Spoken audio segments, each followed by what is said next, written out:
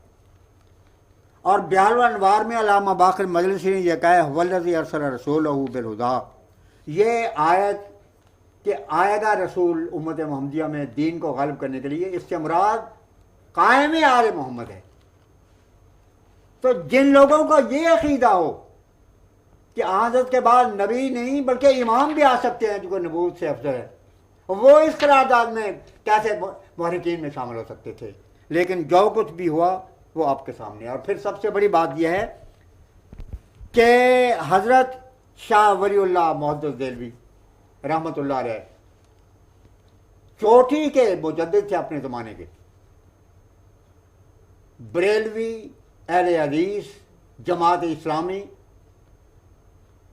غرض کے شیعہ حضرات کے علاوہ پورا عالم اسلام اس بات پر متفق ہے کہ وہ صاحب کشف تھے، صاحب الہام تھے، مفکر اسلام تھے۔ یہ سارے مولوی اگر ان کی جوتیوں کے خاک بھی بن جائیں تو ان کے لیے باعث فخر ہے۔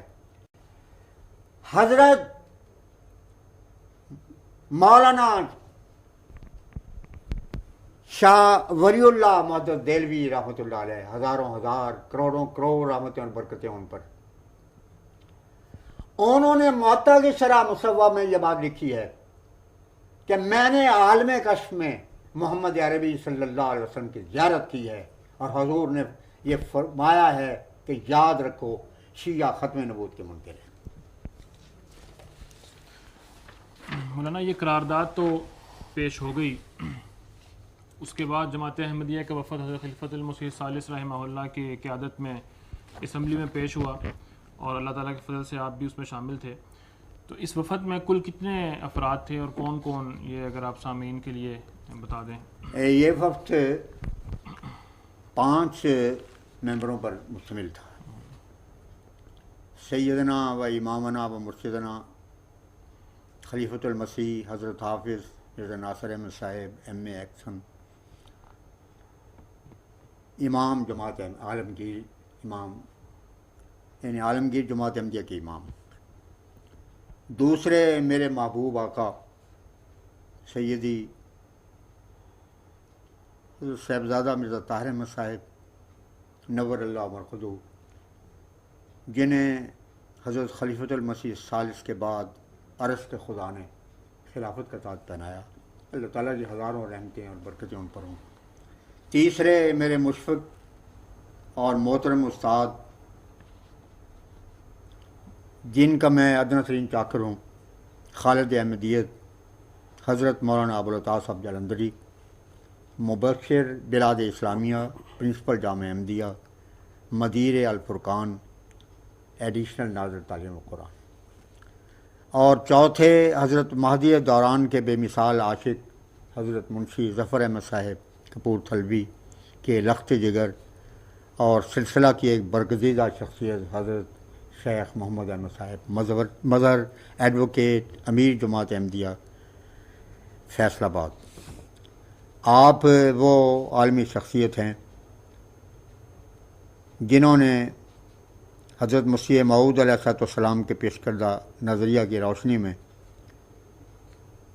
دنیا پر ثابت کیا ہے کہ چونکہ محمد عربی صلی اللہ علیہ وسلم کو آخری شریعت دی جانے والی تھی اور وہ عربی زبان میں دی جانے والی تھی، اس واسطے سب سے پہلی زبان جو کہ الہاماً اللہ تعالیٰ نے حضرت آدم کو سکھائی وہ صرف اور صرف عربی زبان تھی۔ یہ جو پچھلی صدیوں سے مختلف لسانیات کے ماہرین کو کسی سامی زبان کو، کوئی سنسکرت کو کہہ رہا ہے، کسی کی نگاہ میں عبرانی زبان ہے، یہ سب غلط اور بے بنیاد چیزیں ہیں۔ پانیہ جماعت احمدیہ نے فرمایا کہ خدا نے الہاماً زبان پہلی عربی تھی جو سکھائی تھی، اور دنیا پر جب یہ ثابت ہو جائے گا کہ یہ خدا سے کی طرف سے ازلی تقدیر تھی کہ اسی عربی زبان میں آخری شریعت نازل ہو، تو دنیا میں انقلاب عظیم آ جائے گا۔ چنانچہ عجیب بات یہ ہے کہ اللہ تعالیٰ کے فضل سے. اور ہاں یہ میں ذکر کر رہا تھا شیخ محمد احمد صاحب کی تحقیقات کا، ان کی کتابیں چھپی موجود ہیں، اور ایک دھوم مچی ہوئی ہے فرالوجسٹ کی دنیا میں، یہاں تک کہ اخبار پاکستان ٹائمز نے ان کی پہلی کتاب پر عربک ٹریس ٹو انگلش اس پر تجربہ، اس پر یہ نوٹ دیا ہے، بہت طویل ہے، اور اس کو حضرت خلیفۃ المسیح رابع نے اس زمانے میں شائع کیا تھا اپنے بہت معرکۃ الآراء تبصرے کے ساتھ. پاکستان ٹائمز نے اس پہ لکھا کہ آج تک حاتب اللیل کی طرح دنیا اس علم لسانیات کے معاملے میں بیکی ہوئی پھر رہی ہے.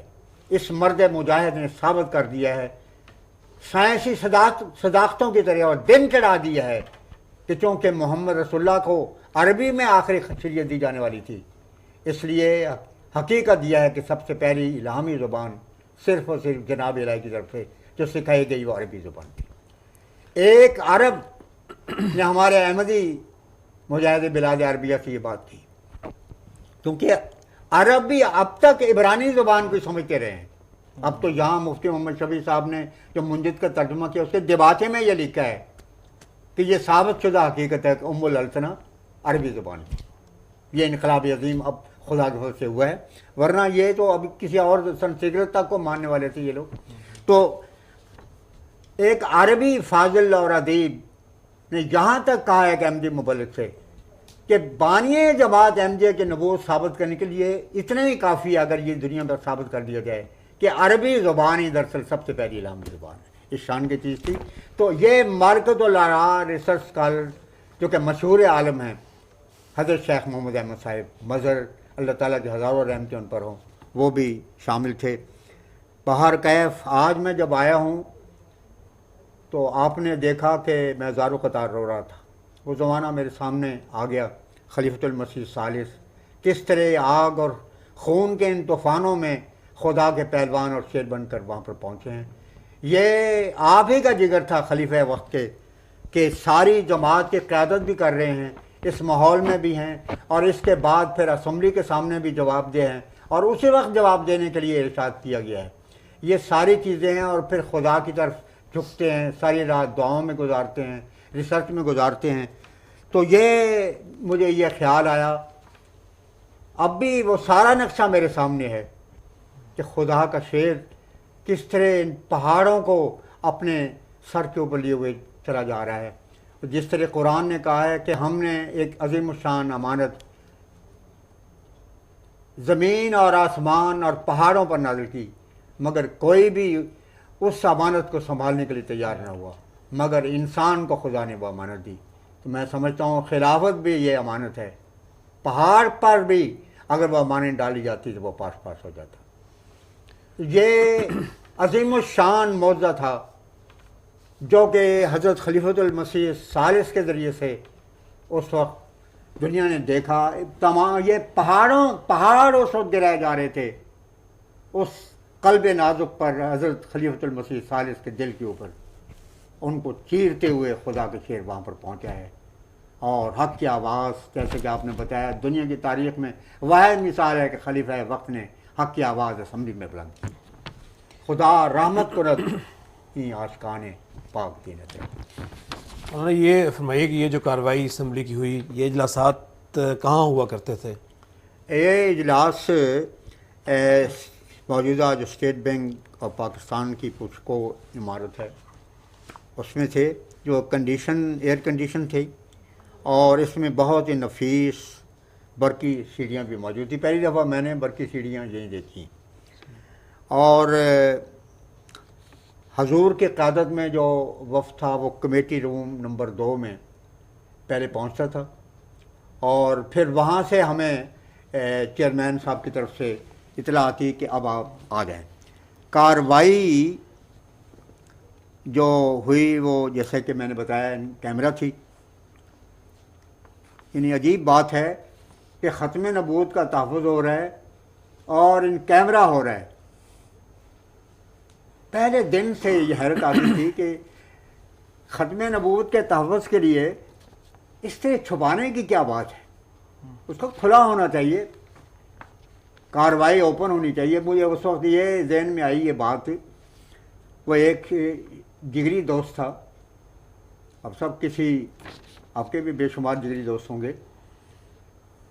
تو وہ شخص بڑے اہم کام میں مصروف تھا دفتر میں. کہنے لگے کہ ذرا ایک بڑا پرائیویٹ سا معاملہ ہے. باہر گئے, گرمی کا موسم تھا. ہاں, جس وقت خلیل مسیح ثالث وہاں پر تشریف لے گئے ہیں, شدید گرمی کے ایام تھے, جو جولائی کے ایام تھے. 22 جولائی سے لے کر 24 اگست تک آپ تشریف لے جاتے رہے. شدید گرمی کے ایام تھے, اور اس وجہ سے ساتھ ایک تھرموس کی بوتل بھی ہوتی تھی.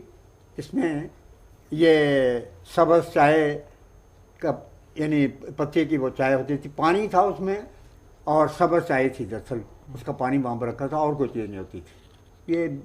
یہ جو مختلف کتابیں لکھنے والے ہیں اسمبلی کو, انہوں نے بڑا مذاق اڑایا ہے. تو میں اس وجہ سے بتاتا ہوں کہ یہ صورت تھی. اس وقت جو چیز ساتھ جاتی تھی ان میں حضرت خلیفۃ المسیح ثالث تو ایک تو قرآن مجید جو ان کو تحفہ ملا تھا مصر کی جماعت کی طرف سے آکسفورڈ جاتے ہوئے پہلی دفعہ 1934 میں. دوسرا قرآن مجید کے انڈیکس. تیسرا درسمین عربی, درسمین فارسی, درسمین اردو, اور ساتھ یہ سبز چائے والا تھرموس. یہ ساری چیزیں حضرت خلیفۃ المسیح رابع سیدی طاہر کے پاس ہوتی تھی. حضرت مولانا ابوالعطاء صاحب کے پاس ان کی کتاب تفہیمات ربانیہ تھی. حضرت شیخ محمد احمد صاحب کے پاس یہ تحقیقاتی عدالت کی رپورٹ, اور باقی چونکہ ذمہ داری حوالوں کے نکالنے کی اور کاپیاں لانا, کتابیں دکھانا, اور اس کے علاوہ پھر اعتراضوں کے جواب کے سلسلے میں اخبارات اصل پیش کرنا, اس لیے 3 ٹرک میرے پاس ہوتے تھے. یہ میں نے ضمناً بتا دیا ہے کہ یہ صورت تھی. باقی میں یہ بتا رہا تھا کہ وہ پرائیویٹ طور پر یہ ان کیمرہ کارروائی ہوئی تھی, اور یہ اس کیمرہ کارروائی میں عجیب بات یہ بہت ہی محتاط طریقہ اختیار کیا. ایک تو یہ ان کیمرہ تحفظ ختم نبوت کے لیے یہ ساری کارروائی ہوئی, تو ختم نبوت کا تحفظ کر رہے ہیں جناب. احمدیوں کو کے گھروں کو آگے لگائی جا رہی ہیں تحفظ ختم نبوت کے لیے, شہید کیا جا رہا ہے ختم نبوت کے تحفظ کے لیے, بائیکاٹ کیا جا رہا ہے ختم نبوت کے تحفظ کے لیے. یہ تو کھلم کھلا کیا جا رہا ہے, مگر جو بحث ہو رہی ہے جس میں کہ ختم نبوت کا تحفظ ہے اس کے اوپر پیرے لگے ہوئے. خیر, ہمیں ٹکٹ دیے جاتے تھے. میرے پاس وہ ٹکٹ اب تک تبرکن محفوظ ہے, اور ان کے اوپر مثلا پہلا ٹکٹ ہے اس میں لکھا ہوا ہے, نمبر ہے, اور اوپر لکھا ہے مولانا دوستم صاحب, اور اس کے پچھلی طرف پشت میں انگریزی میں یہ لکھا ہے کہ یہ کسی اور کو نہیں دیا جا سکے گا. تو بہت احتیاط فرمائی تحفظ ختم نبوت کے معاملے میں, ہمارے داخلے کے معاملے میں بھی بہت خطرات تھے. بلایا کس طرح جاتا تھا؟ جیسے آپ نے فرمایا کہ انتظار بھی حضور فرماتے تھے. ہاں نہیں, بات یہ تھی یہ کہ ایک وقت معین تھا جس موقع پر کہ حضور کا قافلہ جو تھا وہ اس وقت کی جو گورنمنٹ کی فورس تھی وہ بھی ساتھ تھی, جماعت کے والنٹیئر بھی ساتھ ہوتے تھے, اور ہم اس خاص معین وقت میں جب کہ اسمبلی کا اجلاس یا رہبر کمیٹی والوں کے ابرے اجلاس روزانہ ہوتے تھے, تو ان اجلاسوں میں تو ہم شامل نہیں ہو سکتے تھے. ہماری شمولیت کا وقت اس وقت ہوتا جب رہبر کمیٹی والے یہ پسند کرتے کہ اب وقت آ گیا کہ ان کو بلایا جائے. پھر ان کا کورم بھی پورا نہیں ہوتا تھا, 40 تعداد ہوتی تھی, ان کا کورم جب پورا ہو جاتا اس وقت تک ہمیں انتظار کرنا پڑتا. پھر وہ کبھی جب کورم پورا ہو جاتا بات 1 گھنٹہ تک بیٹھنا پڑتا تھا. جب یہ محافظین ختم نبوت پہنچتے 40 کی تعداد پوری ہو جاتی, تو اس کے بعد پھر ہمیں اطلاع آتی کہ چیئرمین صاحب آپ کو یاد کر رہے ہیں. تو یہ کمیٹی روم نمبر 2 میں انتظار کرنا پڑتا تھا, اور ٹکٹیں میں نے بتایا کہ ہر ایک کو الگ الگ دی گئی تھی. بڑی احتیاط کی گئی کہ ایسا نہ ہو کہ ازمیہ طاہر احمد صاحب کے بجائے کوئی اور آ جائے.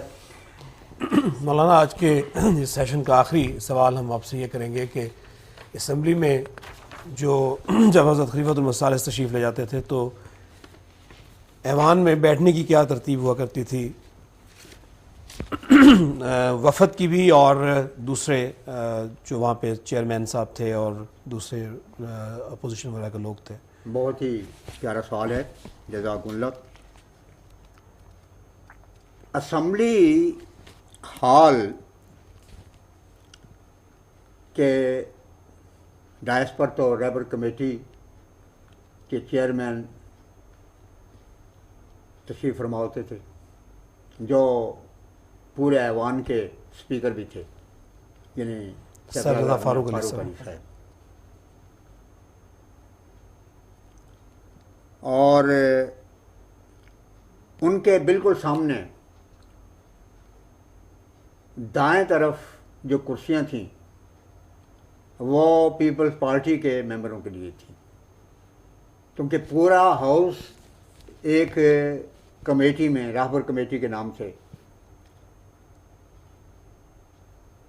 اب بعض لوگوں نے تو اس وقت راہبر کمیٹی کے بجائے رازن کمیٹی کا، ان عقل کے اندوں کو الٹا نظر آتا ہے، مجنون نظر آتی ہے، لیلا نظر آتا ہے۔ تو بہرحال رازن کمیٹی یا رابر کمیٹی جو بھی تھی، تو ان کے چیئرمین کے سامنے جو چیئرز تھیں دائیں طرف، ان میں پیپل پارٹی کے 30 ممبر جو کہ بطور ممبر کے اس میں شامل کیے گئے تھے رابر کمیٹی کے، وہ تشریف فرما ہوتے تھے۔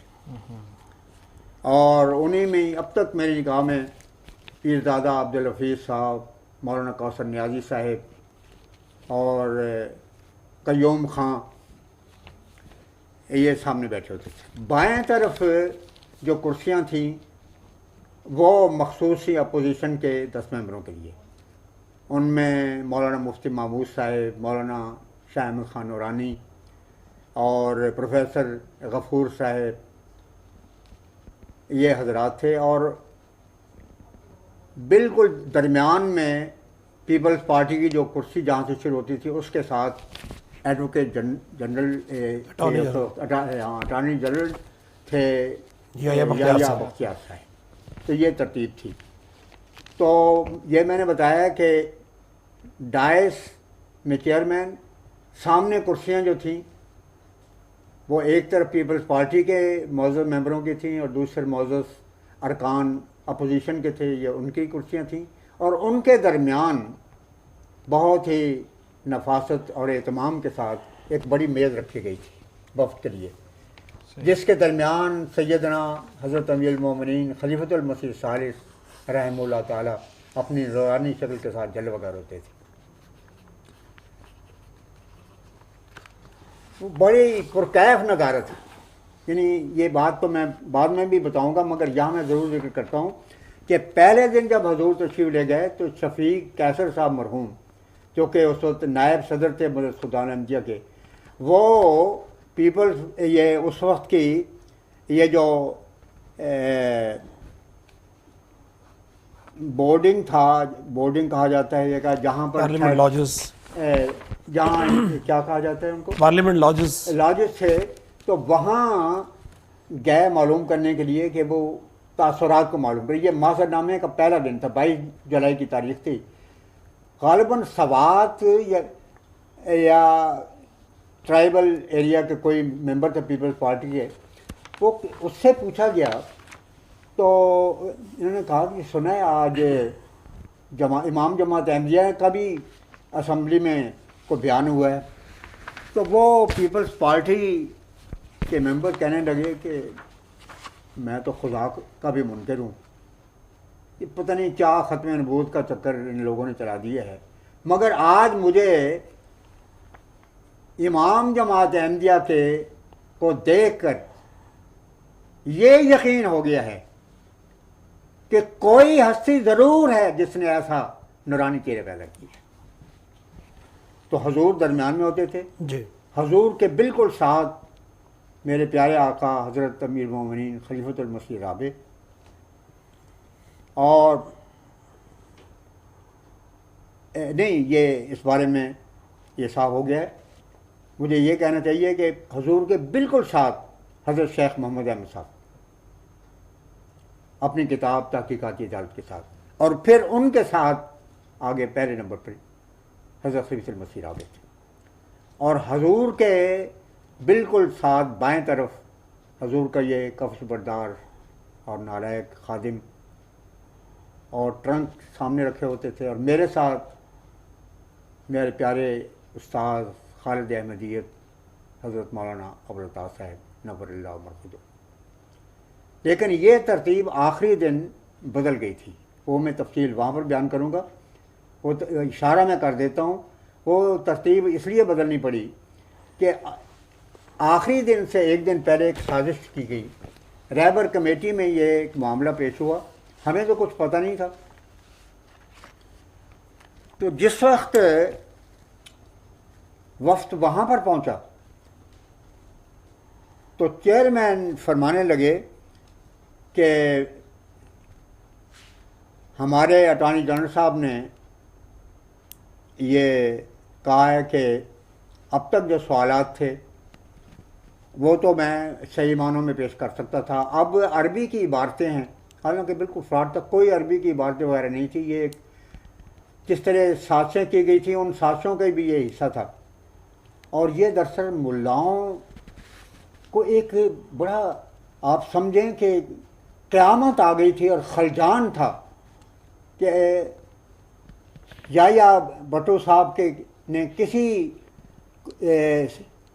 سوال کے اوپر ایسی جرا نہیں کی کہ جس سے ان کو ساکت کیا جا سکے، بلکہ کھلم کھلا احمدیت کی تبلیغ ہوئی ہے، اور ہمارے لیے تو کوئی منہ دکھانے کی گنجائش نہیں رکھتی، بہت طنز آمیز طور پر اور بڑے جوش کے ساتھ یہ بتایا گیا اس وقت چیئرمین صاحب کو کہ ہمارے کیس کو تو بالکل ردی کی ٹوکری میں ڈال دیا گیا ہے، اور قطعی طور پر پیپلز پارٹی کا جو انتظام تھا کہ سارے ہم لوگ اپنا سوالات ان کو دے دیں اور وہ ہماری طرف سے پیش کریں، قصہ یہی ہوتا تھا۔ یہ جو بعد میں لکھا گیا ہے نا جی، 300 سوال محض مفتی صاحب نے کیے، 400 سوال نورانی صاحب نے کیے، اتنے ہزار ہم نے کیے، سوال حساب سے کسی نے بھی نہیں کیا، براہ راست کر ہی نہیں سکتے تھے، قانون کے خلاف تھا، اور یہ قانون چھپا ہوا موجود ہے اس زمانے میں، اور نشر کیا گیا تھا کہ سوال کرنے والے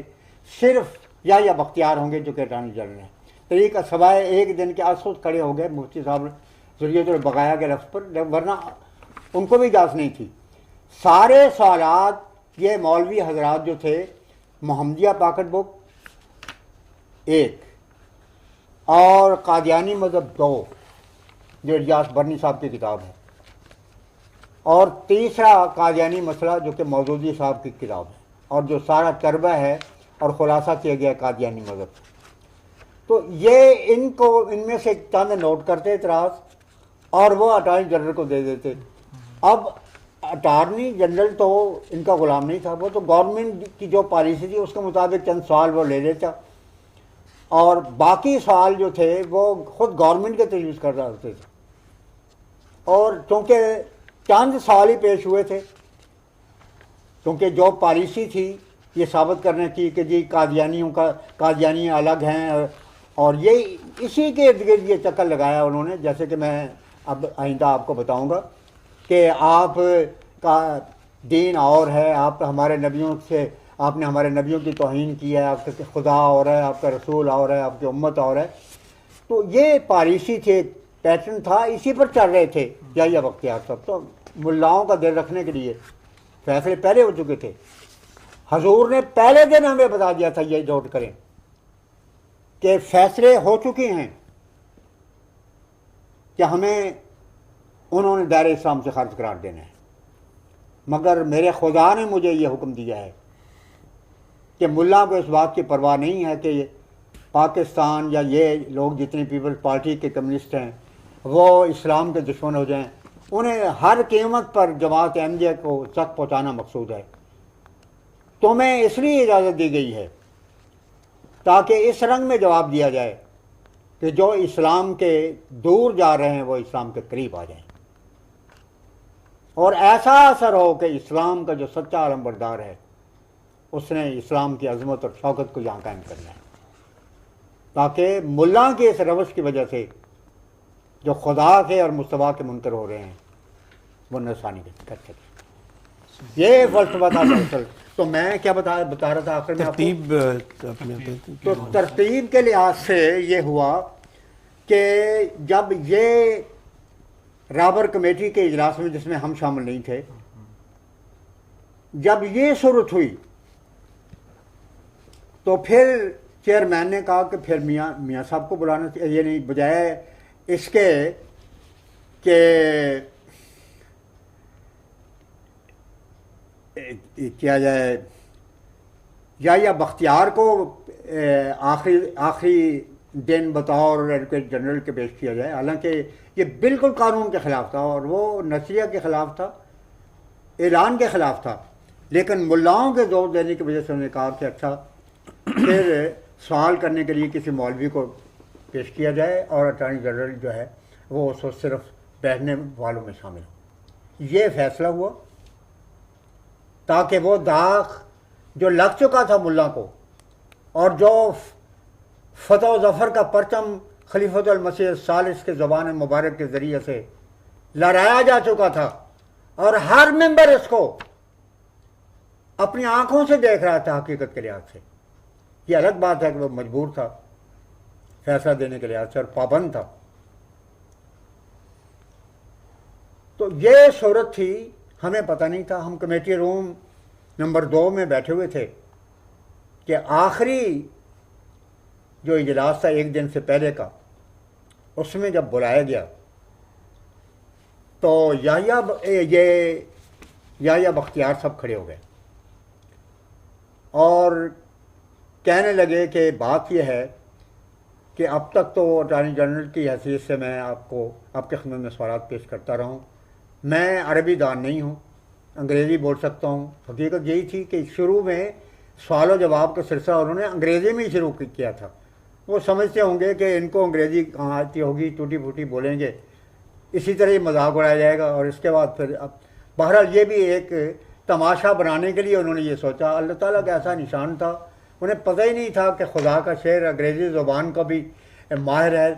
حضور نے جس وقت کے انگریزی زبان میں بات شروع کی، چھکے چھوٹ گئے اس کے۔ بس چند سالوں کے بعد پھر آدھا اردو اور آدھا انگریزی، اور 23 دن پھر صرف اردو میں سوال انہوں نے شروع کیے۔ تو یحییٰ بختیار صاحب کہنے لگے کہ اب میں عربی زبان تو نہیں جانتا، تو علماء میں سے کسی کو اب مقرر کیا جائے۔ میں چیئرمین سے یہ کہتا ہوں کہ مہربانی کر کے میری بجائے، کیونکہ یہ سارے فیصلے پہلے ہو چکے تھے، تو آپ اجازت دیں۔ حالانکہ پٹو صاحب کے اس اناؤنسمنٹ کے بعد کوئی سوال ہی پیدا نہیں ہوتا تھا، اس کے لیے تو پھر دوبارہ اناؤنسمنٹ کرنی چاہیے تھی، مگر یہ چونکہ سب سازش سے اکٹھی اسی وقت ہی چیئرمین صاحب نے کہا کہ ہاں یہ آپ کی بات معقول ہے۔ اس کے بعد چیئرمین نے حضور کو مخاطب کیا اور کہا کہ آپ کے سامنے یہ بات واضح ہو گئی ہے کہ اب آخری دن کے جو سوالات ہیں وہ رابر کمیٹی کے کوئی دوسرے ممبر علماء میں سے ہوں گے، اور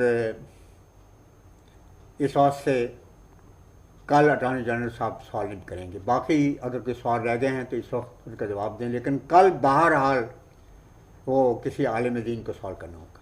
خیر حضور نے بات سنی، پھر سوالوں کے جوابات دیے۔ اگلے دن یعنی آخری دن جب حضور تشریف لے گئے تو حضور نے کمیٹی روم میں مولانا ابوالطاہر صاحب سے یہ ارشاد فرمایا کہ اب جواب دینے کے لیے آپ تیار رہیں، اور مجھے فرمایا کہ جہاں مولانا تشریف رکھتے ہیں تم نے وہاں بیٹھنا ہے، ٹرنک وغیرہ بھی وہیں رکھ لو، اور مولانا آپ میرے ساتھ بیٹھیں گے کیونکہ سوالوں کے جواب انہوں نے دینے۔ اس کے بعد حضور کی قیادت میں قافلہ جب پہلے دن کے یعنی آخری دن کے پہلے اجلاس میں پہنچا تو حضرت خلیفۃ المسیح ثالث کو مخاطب کرتے ہوئے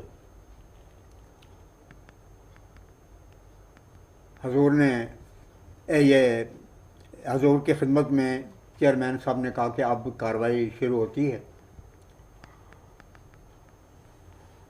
تو میں اب رہبر کمیٹی کے فیصلے کے مطابق مولانا ظفر انصاری صاحب سے کہوں گا کہ آئی وٹنس کے اوپر جو سوالات آپ کرنا چاہتے ہیں بڑے شوق سے کریں. جب یہ بات چیئرمین صاحب نے کہی تو حضور نے فرمایا کہ سر بات یہ ہے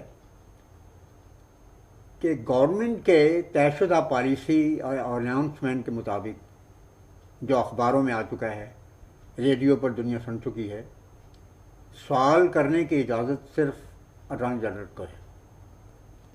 یہ آپ مجاز نہیں تھے، اگر آپ نے اجازت دی ہے مجھے اس میں کوئی اعتراض نہیں ہے. جب آپ نے یہ اجازت دی ہے اپوزیشن پارٹی کے ایک عالم دین کو کہ وہ سوال کریں، تو پھر مجھے بھی اجازت ملنی چاہیے کہ میں اپنا قائم مقام ڈیلیگیشن کے کسی ممبر کو مقرر کروں اور میں مولانا ابوالعطا صاحب کو جو پرنسپل جامع احمدیہ ہیں میں اپنا قائم مقام مقرر کرتا ہوں. اب یہ لمحہ بڑا عجیب لمحہ تھا کیونکہ وہ ساری سازش اس سے ختم ہوتی نظر آتی تھی، لیکن فیصلہ ہو چکا تھا اور ملا کا خیال تھا کہ حضور اس پر ڈٹے رہیں گے کہ میں جواب نہیں دوں گا، مولانا ابوالعطا جواب دیں گے. اب جو رولنگ اسپیکر کی ہوتی ہے وہی حیثیت اس وقت چیئرمین کو حاصل تھی. چیئرمین نے اس وقت رولنگ یہ دی کہ رہبر کمیٹی کے ممبروں کی خواہش ہے کہ جب آپ امام جماعت احمدیہ ہیں، خود بنفس نفیس موجود ہیں اور جواب دے سکتے ہیں، تو آپ ہی کو جواب دینا چاہیے. You must answer these question, this is my ruling. اب ملا سمجھتا تھا کہ یہ موقع ایسا ہے کہ میرے صاحب کبھی بھی جرأت نہیں کریں گے اور آخر دم تک یہ کہتے رہیں گے کہ یہ نہیں ہو سکتا، یا تو کسی مولوی کو الگ کریں یا پھر میری طرف سے کوئی نمائندہ تجویز شدہ ہے اس کو تسلیم کریں. لیکن عجیب بات ہے کہ اس وقت بغیر کسی تعامل کے حضور نے جو خود ہی جاتے ہی اپنا مائک اپنے سامنے رکھا تھا، وہ مائک مولانا ابوالعطا صاحب کے سامنے پہلے جو رکھا گیا اس کو خود اٹھایا اور اٹھانے کے بعد اپنے سامنے رکھا اور فرمایا کہ بالکل ٹھیک ہے، اگر ہاؤس یہی چاہتا ہے تو اللہ تعالیٰ کی طرف سے میں ہی جواب دوں گا. اس موقع پر حضرت مولانا ابوالعطا صاحب حضرت خلیفۃ المسیح ثالث کے بائیں طرف تشریف فرما تھے اور یہ عزیز حضرت خالد احمدیت کی اس سے کرسی پر تھا جو اس سے پہلے یہاں آپ تشریف فرما تھے. تو یہ تبدیلی اس وجہ سے ہوئی. جزاکم اللہ. ناظرین کرام، آج کی نشست اس سوال پر ختم کرتے ہیں. انشاءاللہ تعالی اگلی نشست میں پھر حاضر ہوں گے. تب تک کے لیے اجازت دیجیے. خدا حافظ.